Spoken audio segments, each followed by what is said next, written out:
હું એક દુકાનમાં ખરીદદારી કરી રહ્યો હતો. એટલામાં મારી નજર એ દુકાનના કેશ કાઉન્ટર પર પડે છે. ત્યાં કેશિયર એક નાનકડી 5-6 વર્ષની દીકરીને કહે છે, માફ કરજે દીકરી, પરંતુ આ ઢીંગલી ખરીદવા માટે તારી પાસે પૂરા પૈસા નથી, આમાં ઘટે છે. દીકરી નિરાશ સ્વભાવે મારી સામું જુએ છે અને મને કહે છે, અંકલ જુઓ ને, તમને પણ એવું જ લાગે છે કે આમાં પૈસા ઘટે છે? મેં એના પૈસા ગણ્યા અને ઢીંગલીની પ્રાઇસ ટેગ જોઈ અને કહ્યું, હા બેટા, સાચી વાત છે, તારી પાસે ઢીંગલી માટે પૂરા પૈસા નથી. નાનકડી દીકરી હજુ પણ ઢીંગલીને પોતાની પાસે રાખીને ઊભી છે. મારાથી રહેવાયું નહીં. મેં એને પૂછ્યું, બેટા, આ ઢીંગલી તારે કોના માટે જોઈએ છે? દીકરી કહે છે, આ ઢીંગલી મારે મારી નાની બહેનને આપવાની છે. એને આ ઢીંગલી ખૂબ જ પસંદ છે. મારા પપ્પાએ કહ્યું છે કે મારી નાની બહેન ભગવાનના ઘરે ગઈ છે અને હમણાં મારી મમ્મી પણ એને મળવા માટે ભગવાનના ઘરે જવાની છે. એટલે આ ઢીંગલી હું મારી મમ્મીને આપીશ, જે ત્યાં મારી નાની બહેનને આપી દેશે.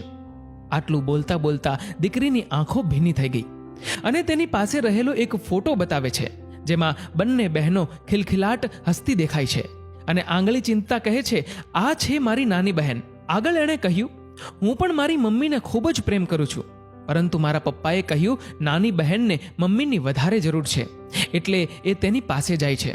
એટલે મારી ઈચ્છા છે કે મમ્મી જાય ત્યારે આ ઢીંગલી પોતાની સાથે લઈ જાય અને મારી નાની બહેનને આપી દે. એક જ શ્વાસમાં દીકરી આટલું બધું બોલી ગઈ.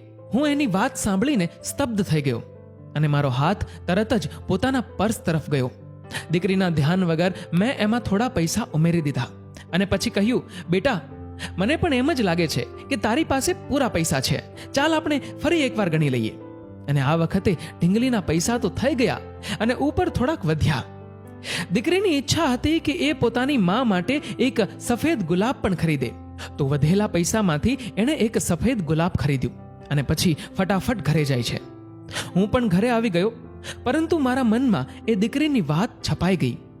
અચાનક મને 2 દિવસ પહેલા અખબારમાં છપાયેલી એક ઘટના વિશે યાદ આવે છે, જેમાં દારૂના નશામાં અને ફોન પર વાત કરતા કરતા એક ટ્રક ડ્રાઈવરે એક કાર ચાલક મહિલાને ટક્કર મારી દીધેલી, જેમાં એની 3 વર્ષની દીકરીનું ઘટના સ્થળ પર જ મોત થયેલું અને માં કોમામાં ચાલી ગયેલી.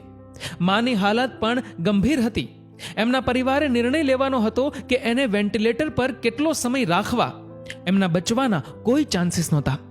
મારી આત્મા રોમ રોમ કાંપવા લાગી. મારી એ નાનકડી દીકરી સાથેની મુલાકાત બાદ આગલા દિવસે અખબારમાં આવ્યું કે એ મહિલા મૃત્યુ પામી છે અને એની અંતિમ યાત્રા સવારે 10 વાગે નીકળવાની હતી. નીચે એડ્રેસ આપેલું. ફટાફટ હું આ એડ્રેસ પર પહોંચ્યો.